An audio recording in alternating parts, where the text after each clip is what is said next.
America, we got to get back to doing what's expected of us as free citizens in this democracy. That means being tolerant, being respectful, staying informed, and being engaged. I'm former Congressman Joe Walsh. Follow me here and join the millions of Americans who are renewing their social contract with each other. The social contract, it's on us.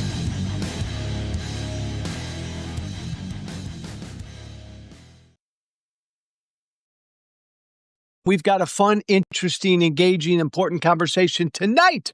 I've been looking forward to this. Reverend Benjamin Cremer. I asked you before we lost each other on the connection, Father, Reverend, Ben. Well, I'm a Catholic kid, so Father. Yeah. Well, Ben is just fine. Boom. Ben, welcome, my friend. By the way, everybody, come on in, say hi, punch those hearts. You know what it does. And then I'm going to say this a few times. We're going to have an interesting conversation. I want everyone to follow and subscribe to Ben Cremer, to Reverend Benjamin Cremer at BR Cremer. That's with a Cremer. Follow and subscribe to him on Substack. He puts out such wonderful, interesting stuff. My friend, thank you for taking a little bit of time tonight. So good to be here with you, Joe. What, from your perspective, doing what you do for a life, explain to me and everybody coming in our politics today. I know that's a big, stupid question, but from your Christian perspective, where the heck are we at right now politically? Man, gosh, I see so much division, and I feel like at the root of that, I started ministry as a senior pastor in 2013, but I served in youth ministry and a bunch of different other capacities in the church before then. So started official ministry in about 2014, and I continued to see grievance and fear being kind of sown in through the preaching I was hearing, church projects and things like that. And it's always two-sided, right? Problems are. One of them was that this fear and grievance was being sown through the theology in cultures like mine that I grew up here in Idaho.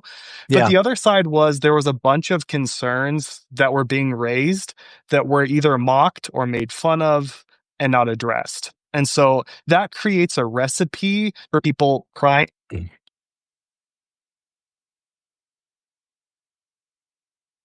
Hold on. I think we lost Benjamin. Ben, come back. By the way, everybody, we're going to have this conversation come hell or high water. I'm going to try to invite him back in. Debbie, welcome. Everybody press those red hearts.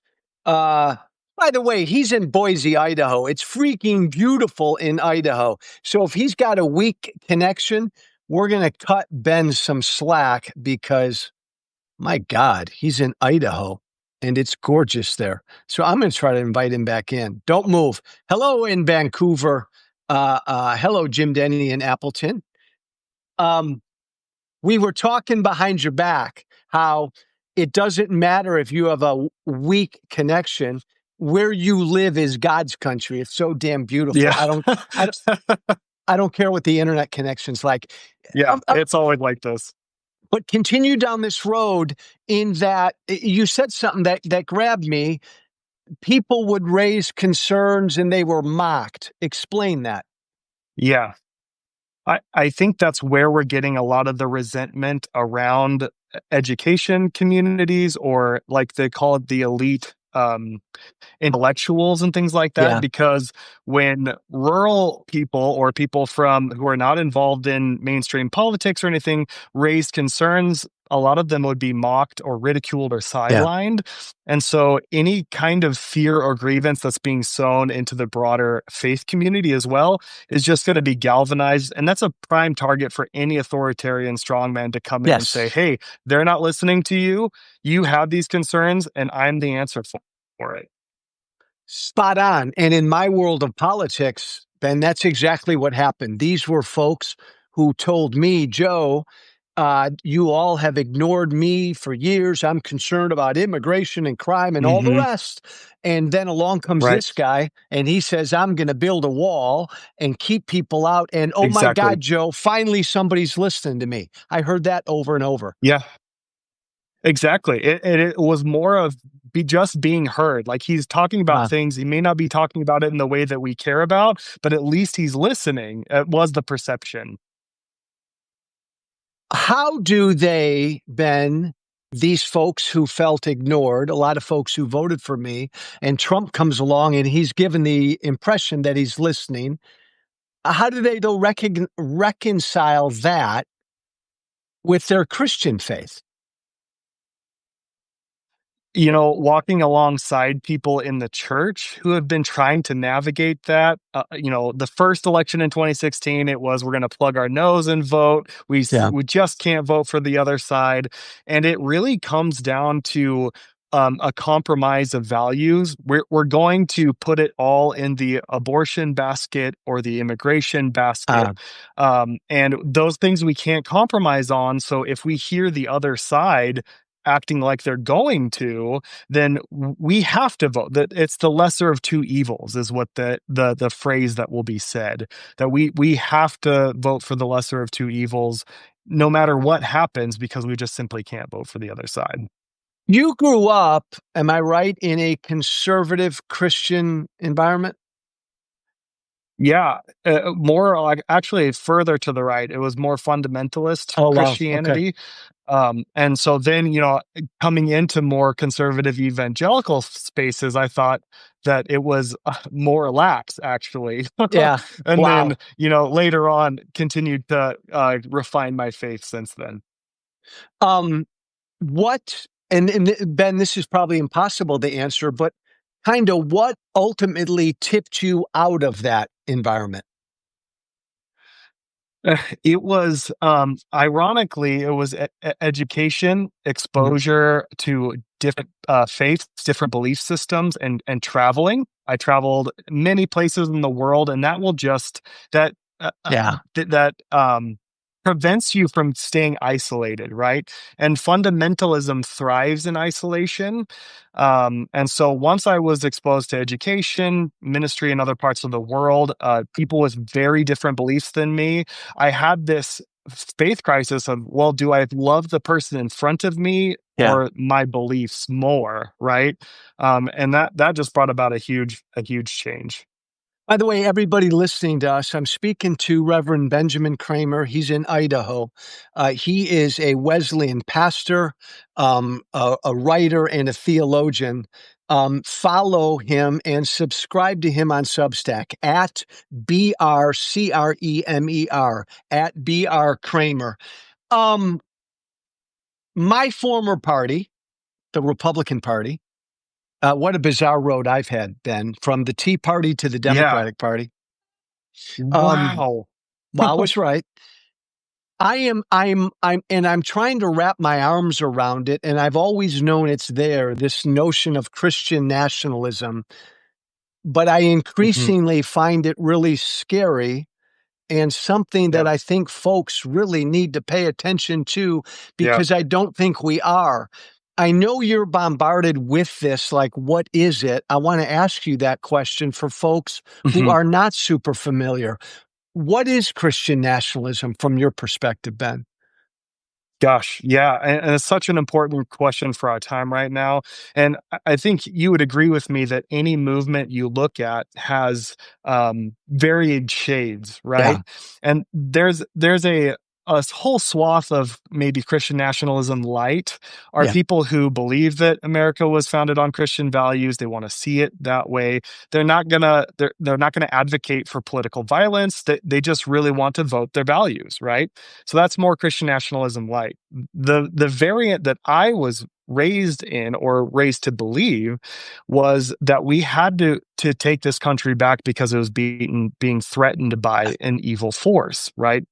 And that belief system, and either or, like stark black and white worldview, really leads to the worship of power. And I would say that those who hijack Christianity in the high positions of power, like we're seeing, they use Christianity as a tool to pursue power and wealth. So they're not interested in, Oh, like, let's say Islam or another religion. Let's say Mormonism was the dominant religion. They would take whatever religion worked to fuse their nationalistic goals. And so it's built around this pursuit of power and wealth, and using religion as a tool, even performatively. Like, you can look at some of the figures who advocate Christianity and say, do we see Christ-like fruits coming from their life? And the answer is no, but they no. will say that they're a Christian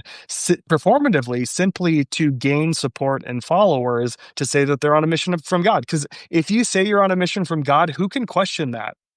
Right? No. It's Yeah. a very potent tool, and it can bring so much harm. We've seen it all throughout church history as well, where Christianity has been taken to use as a tool of oppression. Ben, that's so fascinating. I've never heard that the more hardcore Christian nationalist, it's really not even, correct me if I'm wrong, a Christian thing. It could be any religion. Right. It's the accumulation of power. It's exactly right. Well, because even notice, like, as someone who takes the Bible really seriously and the teachings of Jesus, you'll notice that Christian nationalists, the really hardcore ones, like the podcasters and people Yeah. in political power, they quote the Old Testament more than anything Yes. else. Yes. Yes. Right? Yes. It's very absent of the teachings of Jesus. And though even the word Christian, it's Christ. Like, we are followers of Christ, and that is how we define our religious worldview, right? And so they'll quote the Old Testament, they'll quote, the founding fathers, mostly out of context and things like Yeah. that, Yeah. because the goal is power. It's not love of God and love of neighbor. It's the love of power and wealth. It's so cool. That's so interesting. Is it, do they, Ben, do they consider themselves to be Christian? And see, that's where the lines are really blurred, because in our social media age, we see a lot of videos that they can put on a front when they're in front of an entire rally, but their private life, we don't really have a lot of a window into, right? And that's when I think Jesus' teachings on the fruit, like, Yeah. you can Yeah. look at a person's heart by the things that come out of their mouth, by the way that they live their lives, their priorities, how they treat other people. And so you can see some of that fruit, right? Some fruit is really rotten, and we can see Yeah. that the heart is really producing that. And so I'm not one to come along and say who's Christian and who isn't, because Yeah. that's what Christian nationalism does, right? Who's Yeah. in and who's out. But I think we can really look at the fruit to make a determination on who's really concerned about Jesus, because their life will be surrounded by love of God and love of neighbor, and who is really about power. And they will be using the Bible, Christian symbols, to galvanize their pursuit of power. Ben, that's just absolutely fascinating. I knew Charlie Kirk well. He was like a son Oh, to me wow. from way, way back in the day. He grew up around the congressional district I lived in. I helped him start Turning Point USA. Wow. Once Trump came along, he and I went our separate directions, and we've been estranged the last 6 or 7 or 8 years. I grew, and this is so interesting, Ben, I grew to abhor what he said and the things he preached. He considered himself to be a Christian nationalist. Mhm. And it just, what you said there rings so true. He spent more time quoting the Old Testament than the New Testament Mm, mm. constantly. I've overlooked that. That's fascinating. Could they could they be any religion? Why did they choose Christianity? Just because it's here and it's the biggest and the largest and the Well, in my work in church history, you notice since the founding, since the Puritans, even especially, you had this narrative of the myth of a Christian nation. The Puritans had ah that city on a hill, yeah narrative, and that became a galvanizing narrative for a lot of Christians, but mostly mm, white Protestants. Right? There yeah was a lot of anti-Catholic rhetoric, at the beginning, throughout, the mid 1800s, just a lot of yeah anti anything that wasn't white Protestant. yeah And so I think that's a prevailing myth that people, strongman leaders, will come along and just hijack for their own purposes. why in your mind why are they so susceptible to a strong man, an authoritarian figure? Or is there some sort of relationship there?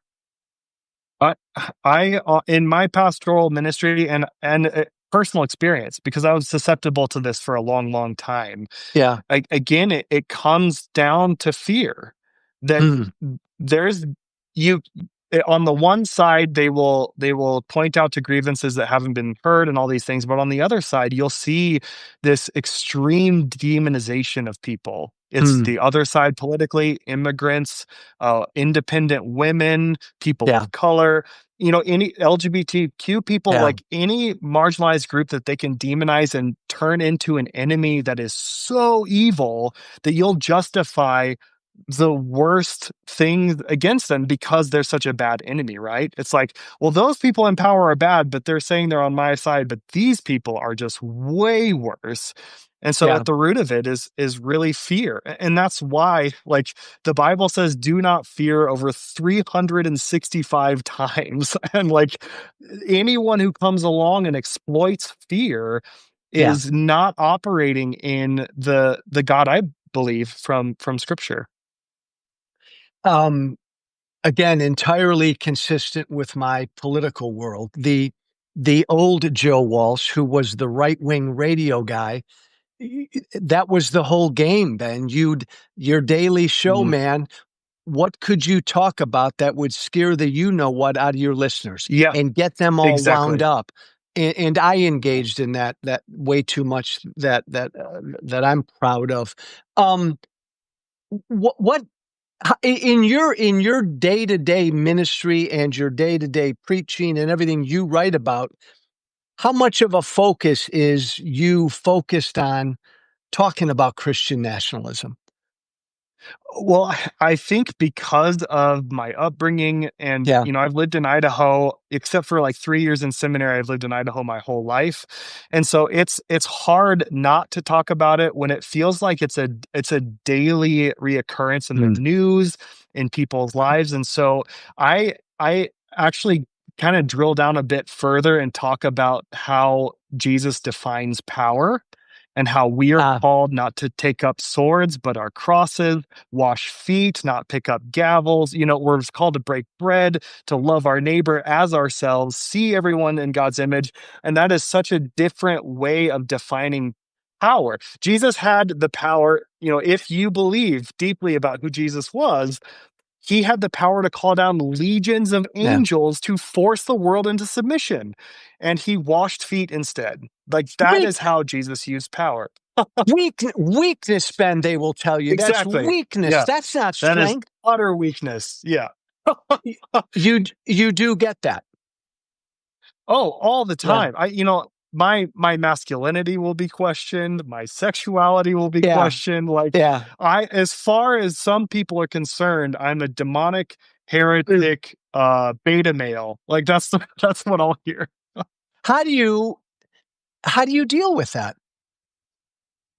It used to really, really impact me because I'm a firstborn. I really like I love to have people like me, right? I don't want to make anyone mad. Yeah. But once you start preaching these things and try to hone in on loving your neighbor as yourself, I mean, that's what Jesus got ridiculed for, right? Hanging Right. around with the wrong people, trying to bring people together, right? Once you start preaching on these things, that kind of criticism is going to come. And I had to start developing okay, well, that they're not the audience I'm trying to go for. I'm really trying to bring people to reevaluate who Jesus is, what his teachings are about, and how we can come back together to the truth of his message. Is it Ben, a simplification to say that these folks don't really believe in Jesus's teachings? Or is it just not that I is that don't too simple? I don't think it's I don't think it's too simple to say that. I mean, just the sheer fact, again, we're seeing a preoccupation with the Old Testament, Yeah. a push to put Ten Commandments in schools or public places, and not the Sermon on the Mount, like the main sermon of who Jesus was.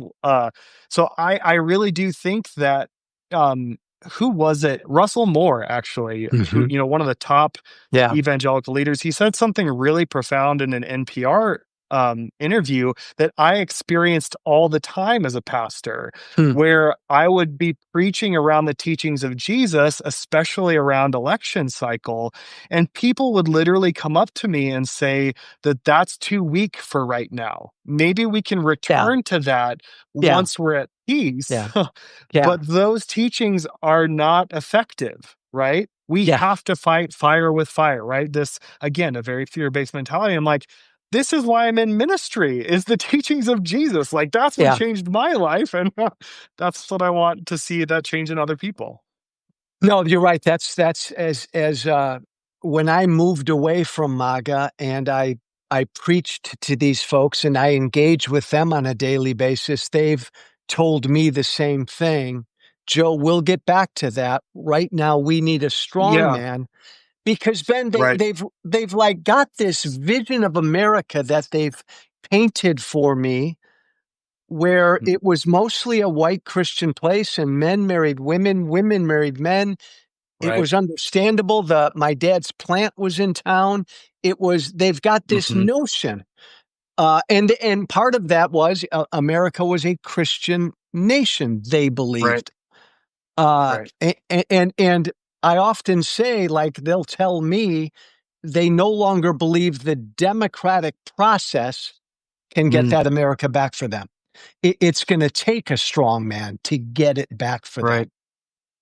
Oh, Why in your mind, like, and a lot of folks, thank you for pressing these red hearts. And by the way, I'm going to tell you why I think we're talking about this. I want everybody following and subscribing to the good Reverend Ben Cremer at BRCREMER. Subscribe to him on Substack.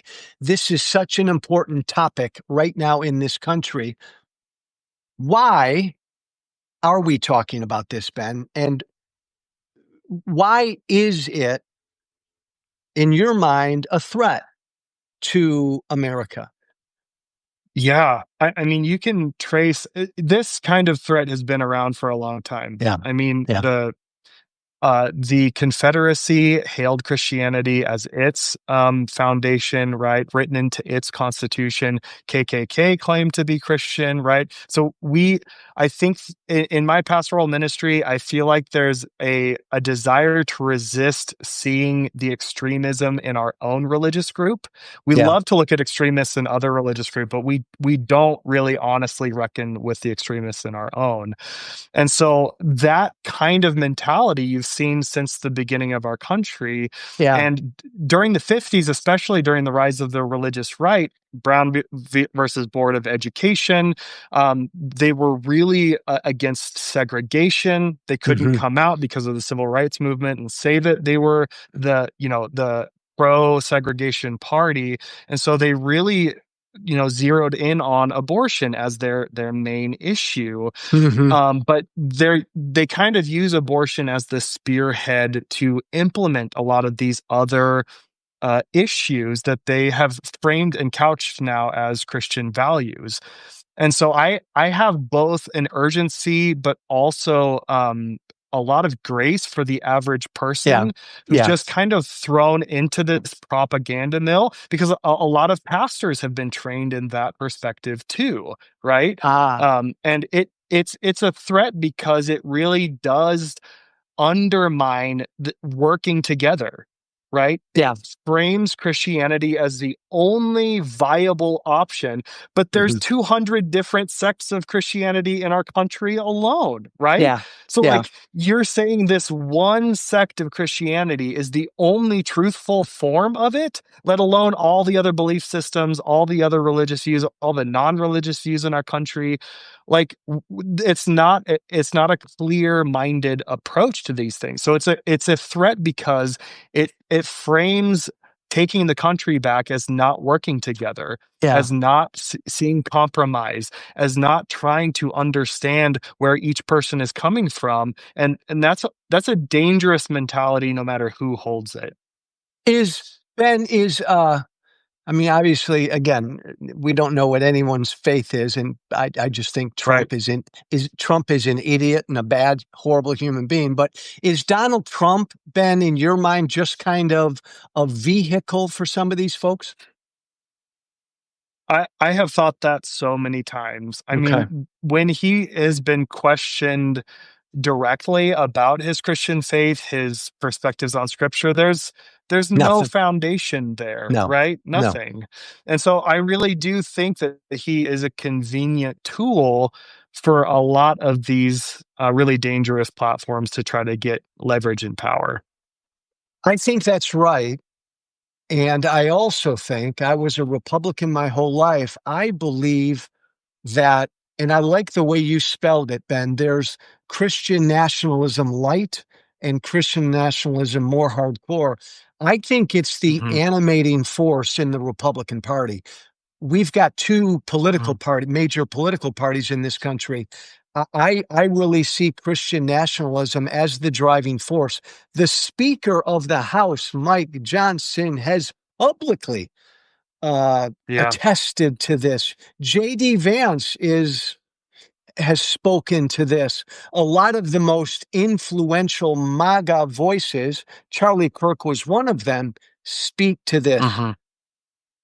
Are you is there any evidence, Ben, that there's a growth in Christian nationalist preachers in America?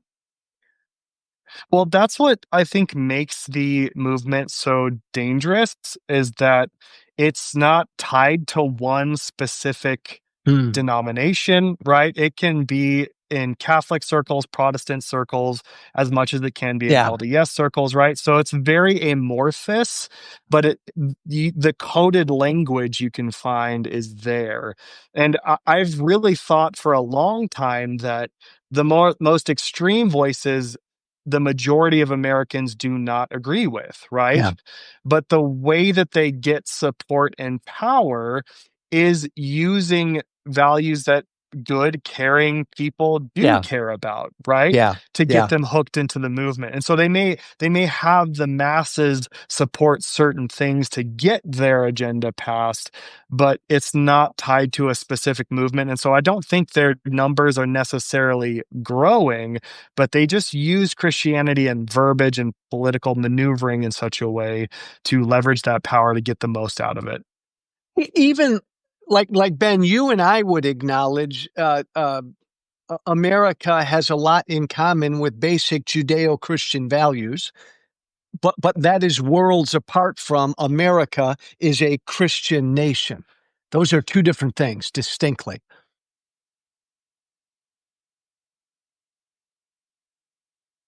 That's That lose I lost Go that last part of what you No, said. those are Ben, those are two distinctly different things in that Yeah. America was founded upon some good basic Judeo-Christian values, Mhm. or America is a Christian nation. Those are two very different things. Very different things.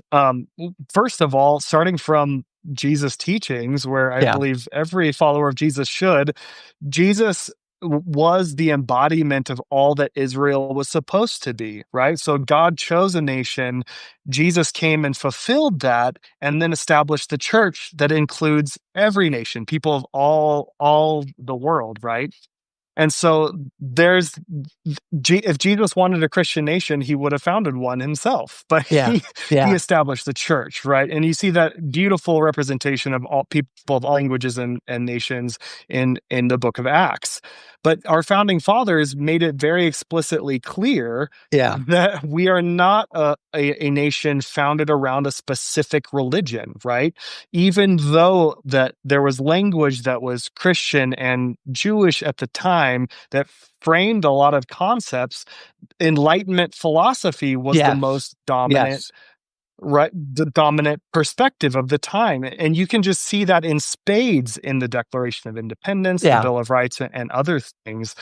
And so to claim that Christianity is a technically Christian nation is to make a false claim about it being dictated by a particular religion. And that's what makes it so dangerous, is that they are advocating for it to be controlled by not just a particular religion, but a particular sect within Christianity. Because I, as a Methodist, I would not be considered a Christian, right? Right. Right. People of the LDS faith would not be considered a Christian. It's a very specific sect of Christianity that's making these claims. You, my friend, as a Christian who believes in Jesus's teachings, speak to how it must pain you with what this nation that we love is doing right now to immigrants and marginalized folks. Oh my goodness. You know, I think it's one of the hardest things I've experienced as both an American and a pastor, watching in my ministry, the churches that I've been a part of, immigrant care has been a central focus.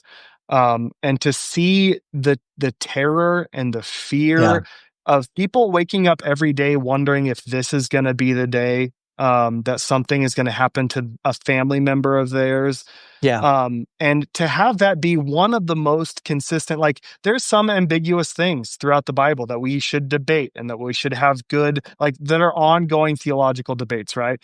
But the care for the immigrant, the poor, the sick, the hungry, and the marginalized, that is a consistent theme throughout all of the Bible. And one of the central focuses of Jesus, who was an immigrant who fled political violence himself. And so to see the demonization towards the immigrant community and cruelty, just Yeah. outright cruelty being directed towards them and the people who are advocating for them. I've seen people of faith, clergy, being maced, being hit, being pushed aside for advocating for our brothers and sisters who are created in God's image. And it devastates me. There's just so much grief around that for me and for so many people to see what's happening. Articulate for us, in your mind, my friend, where that demonization comes from. Why that demonization? Well, as you notice, it's not directed towards German immigrants or, Yeah. people from European descent, right? Like, Yeah. it's very rooted in the racism that has been the original sin in our Yeah. country, Yeah. from the beginning. And we refuse to reckon with that racism, and we continue to see it surge in our country like this. And so I think it's rooted in that, and I also think it's rooted in just flat out lies about Yeah. immigrants, that they are layabouts, that they don't pay taxes, that they are a drain on our society, when so much of the rhetoric around what immigrants are and what they bring to our country is just false. Having been around immigrants my entire life, they are some of the hardest workers I've ever seen. Yes. They care Yes. about their families. They go to school while working. They are fervent taxpayers. And so it's just like when I started hearing these just downright lies about them, it just broke my heart. And I knew we were not headed anywhere good with that. No, no. The current president of the United States last summer in a debate stood in front of the nation and said, "Those black and brown people are eating your cats and dogs." I mean, he said Right. that in a debate, on a debate stage, just demagoguing the issue. Absolutely. Uh, do you believe my pastor, my preacher, my reverend, that the daily cruelty that the average American is seeing can maybe turn the tide, and average Americans who maybe weren't paying sufficient attention may Mhm. rise up and say, "This is not what America is." Do you wonder? Wow. First, my first impulse is grief because Yeah. I wish it never had to get to this point Amen. for people to love other people. Like, Amen. why did it ever have to get to this point? It shouldn't have if followers of Jesus actually love their neighbor as themselves. Like, that's my first grief in that. And secondly, if there's anything good to come from it, I hope it's that.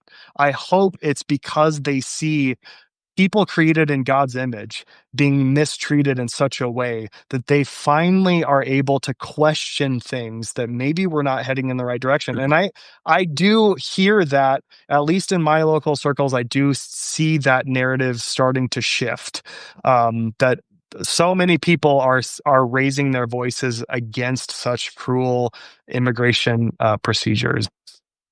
I think again, Ben, to totally simplify it, and it goes to something that you said at the beginning of our conversation, the fears and the grievances and concerns that good folk Mhm. had, and they felt like for years those concerns and fears were ignored.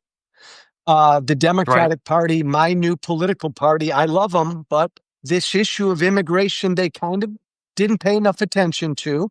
So along Hmm. came a demagogue who has Yes. taken it to a dark, ugly, cruel, hateful place.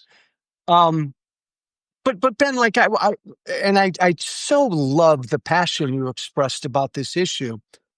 Don't you think if you anyone who believes in what Jesus taught, it cannot. This must pain anybody with the way we're Yeah. treating these people. Yeah, and that really is the difference, I think. Okay, If people okay, are building their faith on the teachings of Jesus, I see that deep pain. But you've also seen this narrative, and it really is propaganda. Like you've yeah, seen this narrative that empathy is a weakness or a yes, sin, and that started alongside the demonizing of groups, yes, especially immigrants. That you can't have a heart, you can't feel for these people other, or you're on the weak side, you're on the wrong side. We have to do this to get our country back. And that has been a ploy as old as time, that you demonize the very care for your fellow human beings so that you can gain power. Well, yes, and as my former friends and supporters and followers of mine who who still support Trump will tell me, he's a strong man. He's a bully. He's a weak man. That's not Hmm. strong, but yet they still see Right. strength there. Um, Hmm. how do you? Because you fascinate me. By the way, I'm going to plug Reverend Cremer again. Follow him and subscribe to him here on Substack at BR Cremer, Cremer, Ben Cremer, Reverend Ben Cremer.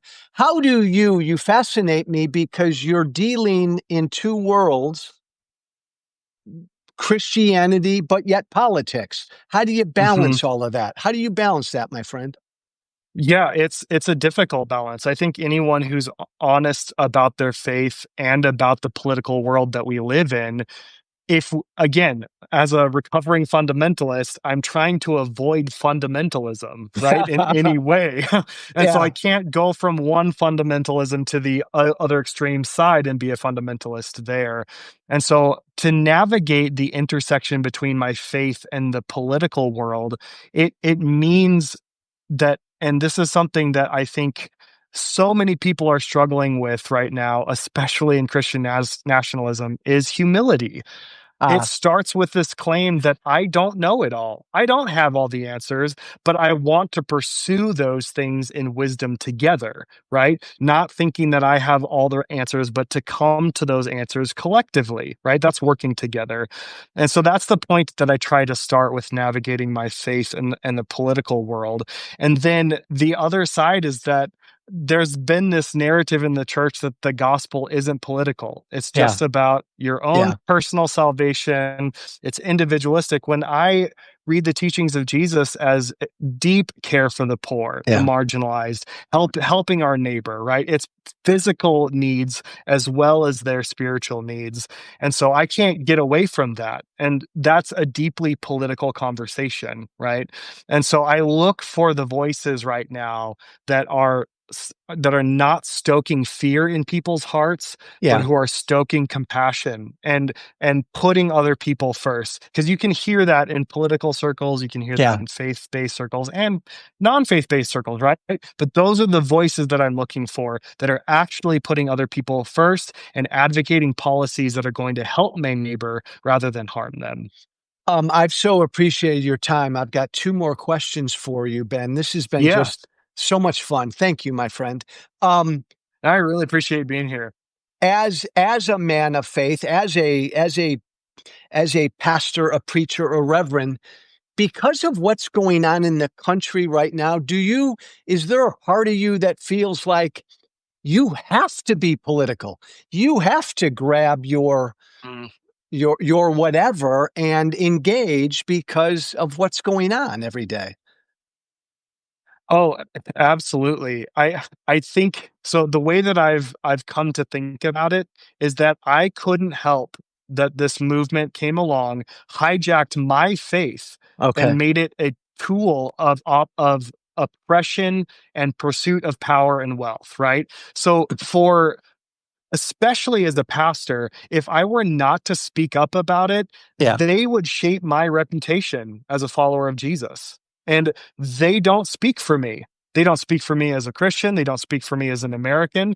And they don't speak for a lot of people who are genuine about their faith. And so, yes, people can come along and critique me as being political, but I am living in a time where people have hijacked my faith Yeah. for Yeah. purposes that look nothing like my faith, and so I have to Oh. speak up. Ben, one quickie.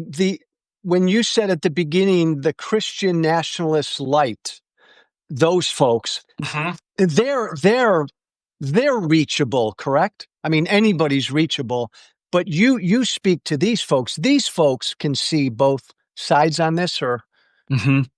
Yeah, no, I think that's one of the things I try to caution people about is to not throw all Christians into yeah, one basket as if, yeah, we're all raging nationalists. Like we're not all the loudest extreme people in our faith group, right? And we will risk demonizing them or mocking yeah, them or dehumanizing them by saying, "Oh, you're just one of those Christian nationalists," just because they say our country's founded on Christian values or whatever, and they want to see that, right? We have to be willing to engage again in humble conversation with people who are willing to talk about it because the extreme voices they're not willing to talk about it. So you yeah. can open up conversation and dialogue with people who hold those views.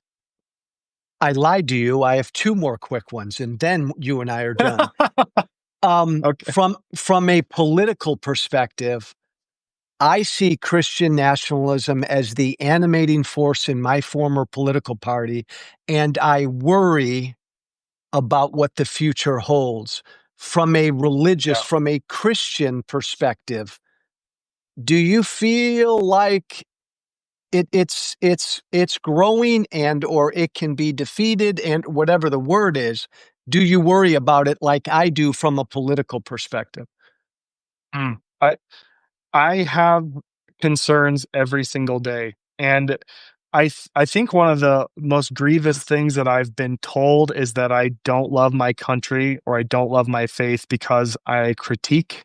things about it, Yeah. but it's because I deeply love my country that I'm Amen. deeply concerned, right? And that I Amen. want it to achieve its fullest value. And it's because I deeply love the church that I want to see it live into its fullest that it Yes. can.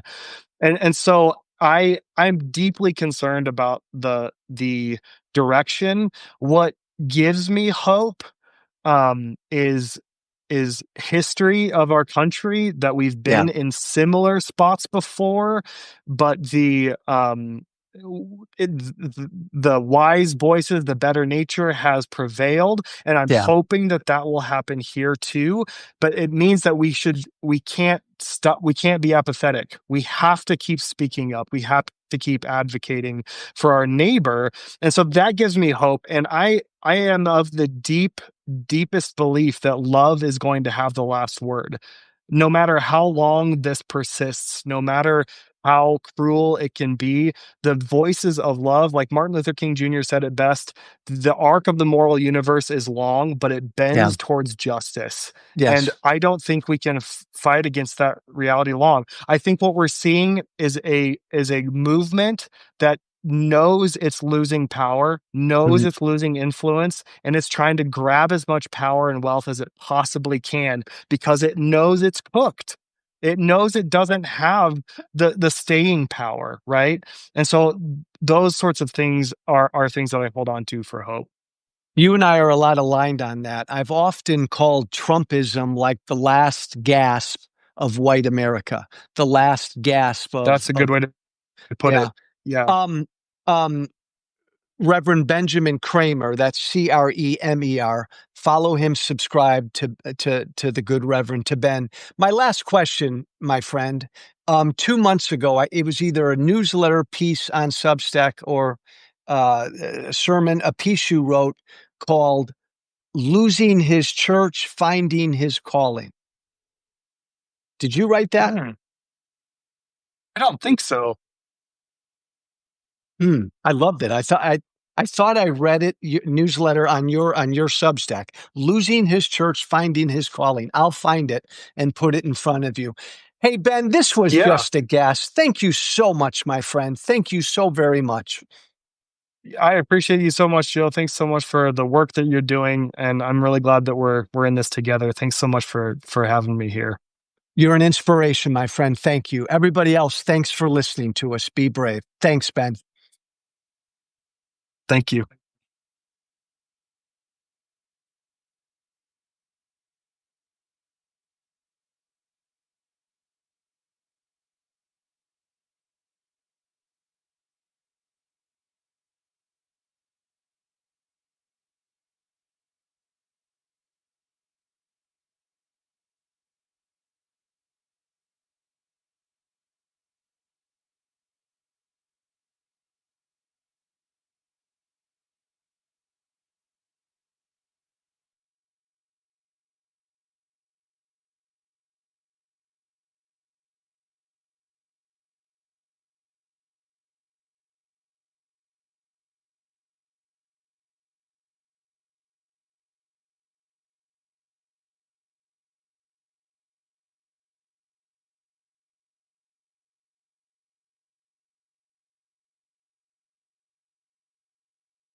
Thank you for listening.